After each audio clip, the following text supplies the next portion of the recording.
வணக்கம் மக்களே, welcome to Narmi tax. தினம் ஒரு திருக்களிற்று படியார். தலைப்பு சாதனம். பாடல் 25.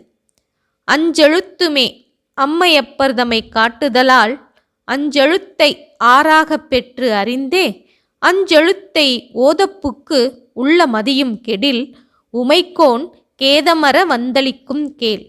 இந்த பாடலின் பொருள், திரு ஐந்தெழுத்து எனும் 5 எழுத்துக்களே அம்மையை அப்பனை அடையும் வழியாகும். எனவே 5 எழுத்துக்களையே வழியாக கொண்டு ஓதினாள், தியானத்தில் ஒன்றினாள். தியானம் செய்யும்போது தான் தனது எனும் நிலை கெட்டு தியான பொருளில் கலந்தாள். உமையம்மையின் பதியானவன் நம்முடைய பிறவிப்பிணி அகல நமக்கு அருள் புரிவான் என்கிறார் திருக்கடவூர் உய்ய வந்த தேவநாயனார்.